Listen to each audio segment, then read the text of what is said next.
Subscribe to True Tears Stories for more stories. Now, let's begin this one.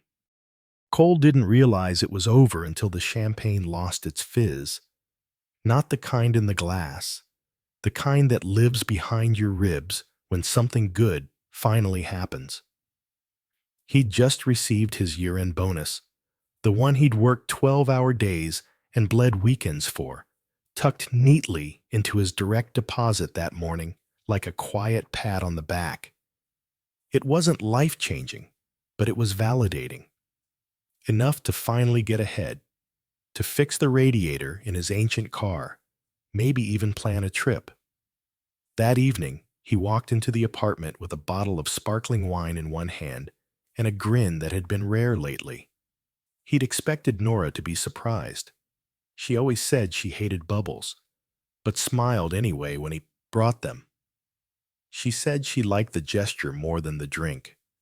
The lights were on, her coat was gone, but so was her half of the closet.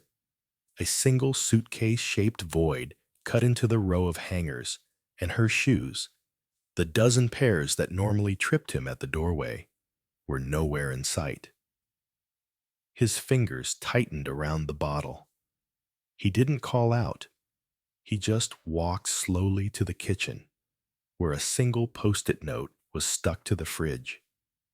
I needed space, and I figured I deserved something for staying this long. You'll bounce back. You always do. No signature, just that.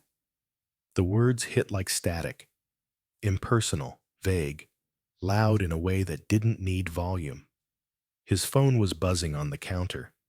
Notification from his bank. Transfer confirmed. Amount, $8,000. Cole's stomach turned.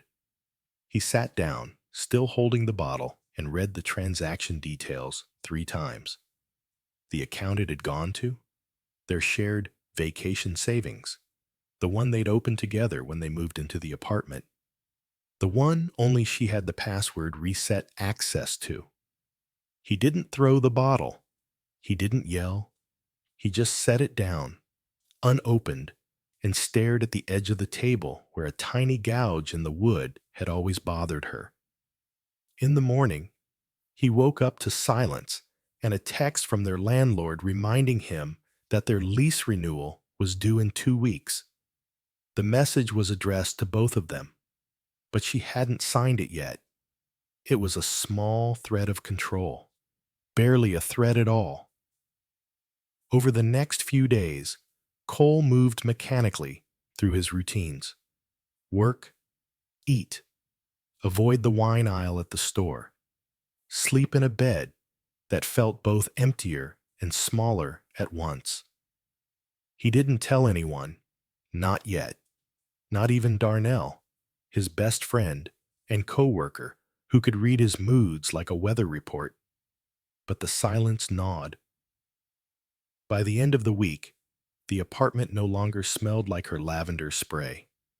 He stopped checking her location, stopped wondering if she would call.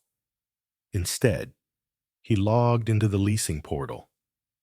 Her name was still there, still unsigned, still assuming he wouldn't act. On Monday, Cole showed up to work 10 minutes early for the first time in months. No coffee, no breakfast, just clear eyes and a clenched jaw. He passed Nora's favorite coffee shop on the way and didn't stop. He walked past the corner table where they used to plan imaginary futures and didn't glance. At his desk, he found a printout tucked under his mousepad.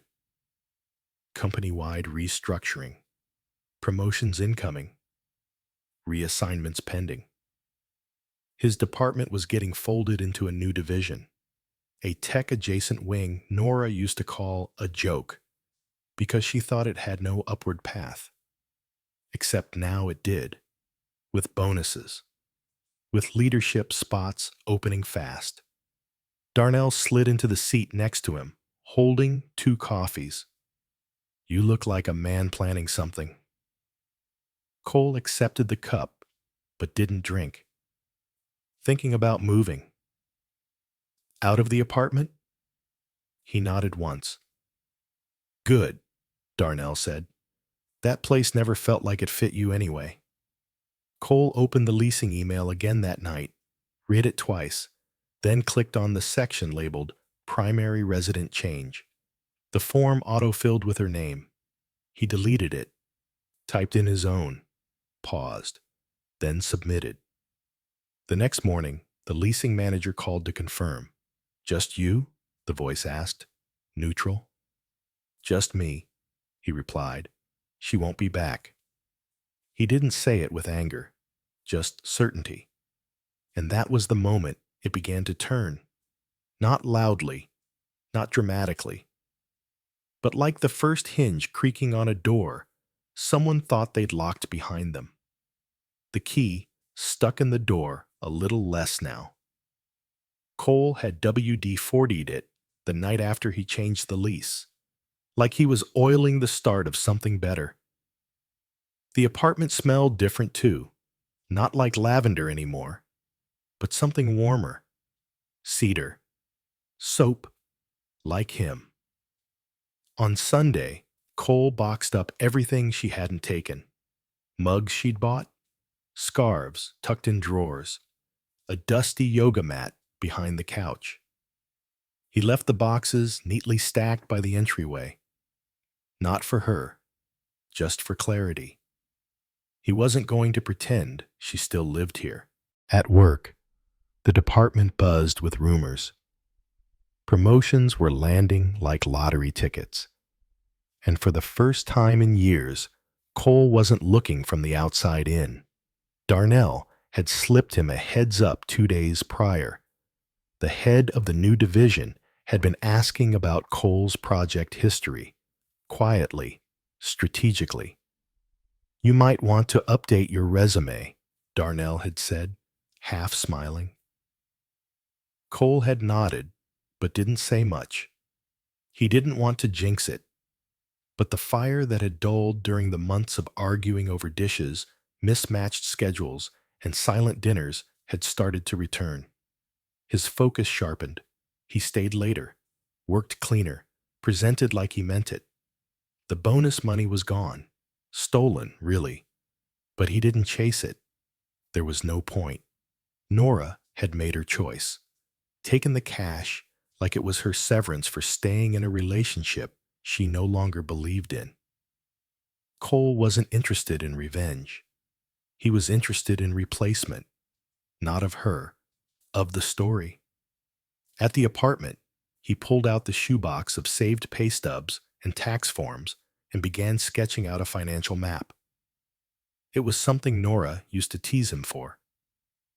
You should just live a little, she'd say when he budgeted instead of brunch. But living, it turned out, required breathing room. And she'd taken his oxygen with that bonus.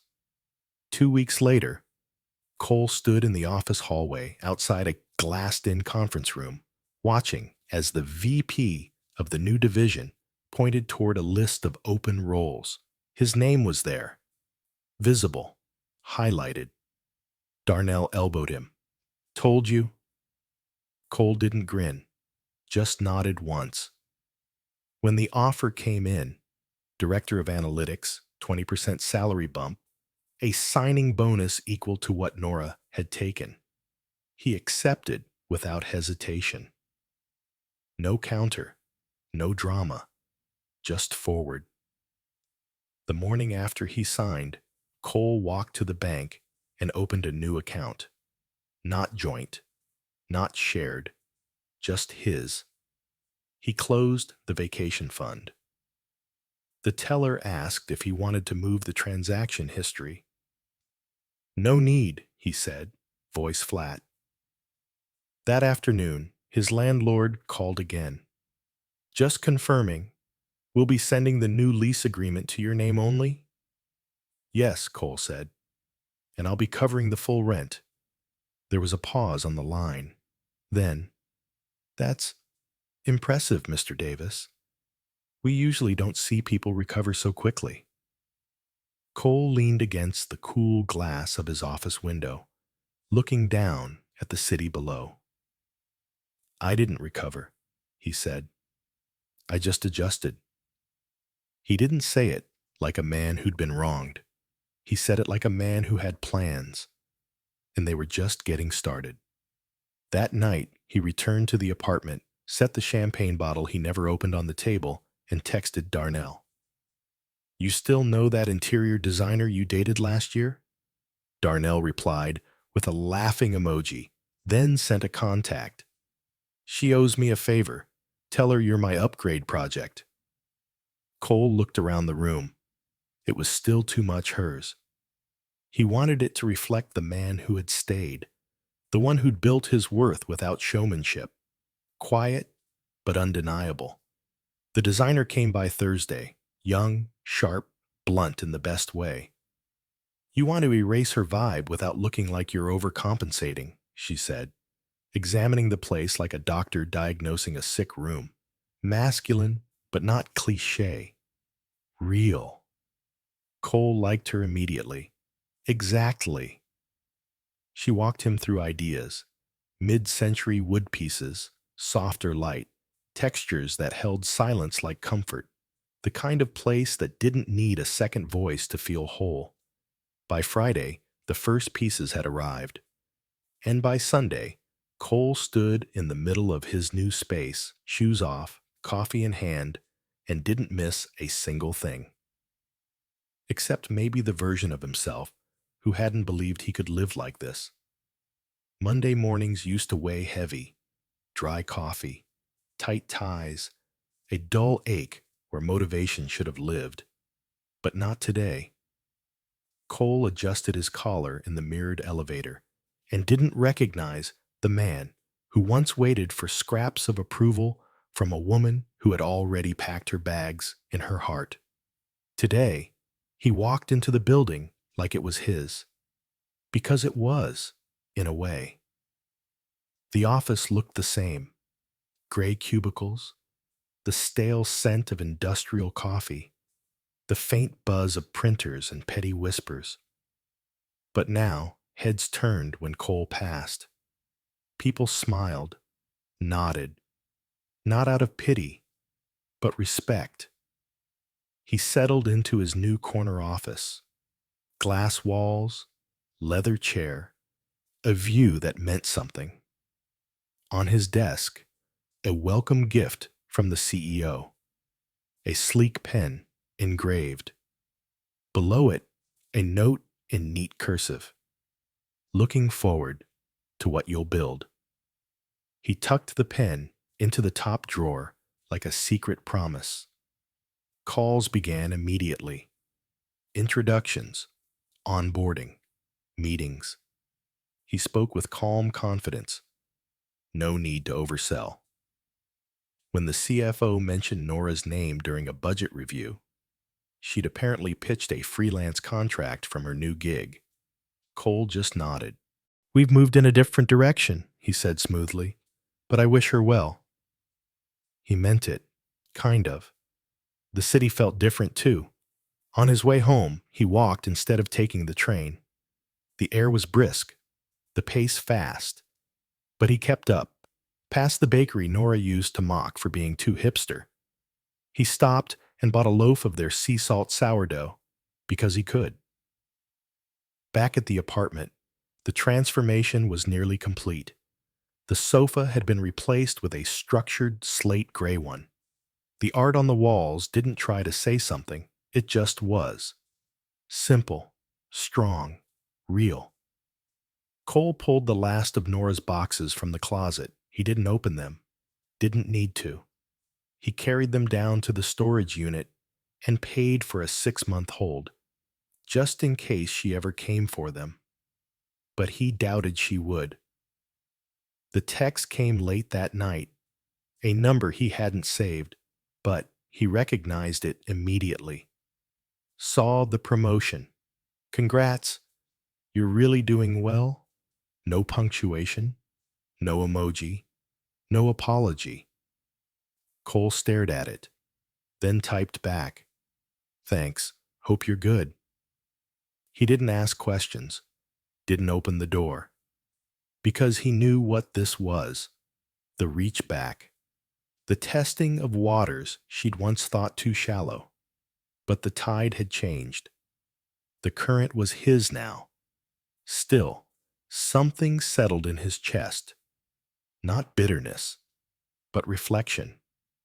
They'd shared time, laughed over cheap Thai takeout, whispered dreams into pillows. She wasn't evil, just done. The hurt hadn't come from her leaving. It had come from how small she'd made him feel on the way out. And now, he wasn't small anymore. He was someone she'd have to see in headlines, someone who'd built something she once couldn't imagine. The next morning, Cole declined a brunch invitation from mutual friends. He didn't want polite updates or sideways glances. He wanted motion, progress, peace. So he took the subway to a quiet neighborhood and toured a co-op unit a friend had mentioned. Bright windows, hardwood floors, an actual balcony. It wasn't luxury, but it felt like him. The realtor watched him linger in the kitchen. "You live alone?" "I do," Cole said. "Then this is more space than you need." Cole smiled. "It's exactly the space I want." He put in an offer that night. Back at his current apartment, he poured a drink. Nothing expensive, just steady, and stood by the window, watching the city breathe.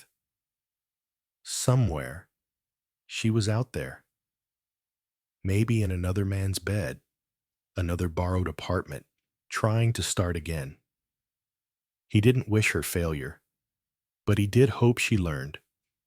As for him, he didn't need to teach her anything.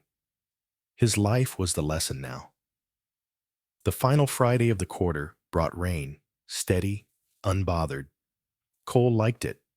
The noise, the mood. It reminded him of quiet decisions, of things that grow underground before anyone sees them bloom. He walked into the co-op for the first time as its owner with nothing but a backpack and a set of keys. The walls were blank, the fridge empty, the air faintly scented of paint and promise. No one helped him unpack. No one waited for him on the couch. But he didn't feel alone. That weekend, he built shelves, not from nostalgia, but for the books he hadn't opened in years. He hung a framed print of a lighthouse, not for its metaphor, but because he liked it. Ordered groceries that didn't need to please anyone else's tastes, slept without the tension of someone else's sigh beside him. Peace didn't announce itself.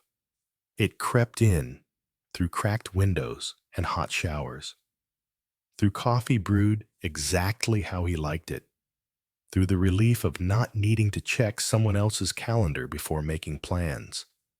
Still, there were traces, ghosts in the form of memory. Her laugh in the middle of a dumb movie he used to hate. The way she used to leave her jewelry in the sink, but they no longer stung.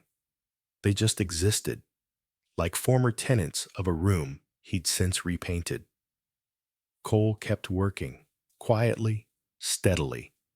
The raise was already translating into new projects, an overseas initiative, a mentorship program he was asked to lead. He found himself staying late, not because he had to, but because he wanted to. Because now, when he poured himself into something, it gave back. One afternoon, while reviewing a new strategic partnership, he came across Nora's name again. This time, listed as a junior consultant on a lesser team under the rival firm. It didn't surprise him, but it made something settle, deep and still. She'd landed on her feet, just not at his level. And that was okay. He thought about deleting her number entirely, but in the end, he didn't. He just moved it to archived, a drawer in the digital attic. Not erased, just irrelevant. 2 months later, she showed up in person. It was early evening. He'd just stepped out of the gym, damp hair, earbuds still in. She stood near the entrance of his building, arms folded, umbrella dripping at her feet. "Hi," she said softly. He pulled out an earbud. "Hey, you look good." "So do you," he said. It wasn't a lie, but it didn't stir anything.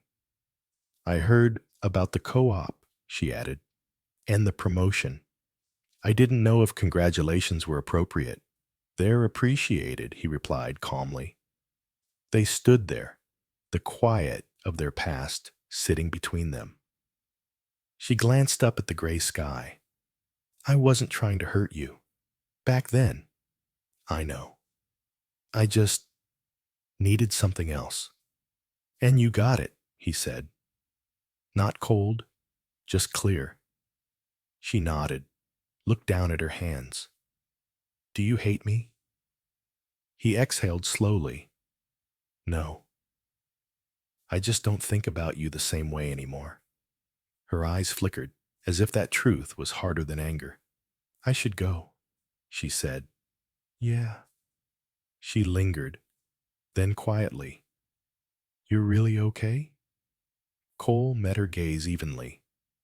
"I'm better." She smiled faintly, nodded, and walked away. No tears, no collapse, just two people with nothing left to borrow from each other. He didn't watch her leave. Instead, he walked upstairs, let the elevator hum him home. The apartment was warm, the lights soft. He pulled the blinds open and watched the rain fall, steady and patient. Growth isn't loud, it isn't theatrical, it just happens. He poured a glass of water, sat on the edge of his bed, and let the silence wrap around him, not heavy, but earned. The rain eased overnight. By morning, sunlight cracked through the blinds in long, slanted bars, golden and indifferent. Cole stood barefoot in the kitchen, hands wrapped around a mug that no longer had a matching pair, just his. That was enough. He didn't mark this day with ceremony. No declaration of healing, no symbolic acts. But he felt it, quietly, in the way his chest no longer tightened when he walked past the closet. In the way the empty half of the bed wasn't a wound, just space. Some mornings, he still replayed things, not because he missed them, but because he wanted to understand. The moment she took his bonus, the morning she packed, the silence that came afterward. But with each recollection, the sting dulled. And eventually, it stopped feeling like loss. It felt like origin, like the beginning of something that could only start after something else had ended. His salary had doubled. His apartment was fully his. But those weren't the real wins. The real win was waking up and not second-guessing who he was trying to be. He kept working, but with clarity now. Not to prove something, not to stay afloat, but because he liked the feeling of purpose stitched into the fabric of his days. He mentored new hires. He turned down calls that didn't feel aligned. He said no to brunches that felt like favors, and yes to long walks alone. Sometimes, people asked what changed. He didn't tell them the full story, just smiled and said, "I stopped letting someone else spend what I'd earned." And really, that was the truth. The rain would come again, but next time, he'd welcome it, not to wash something away, but to remind him how far he'd already come.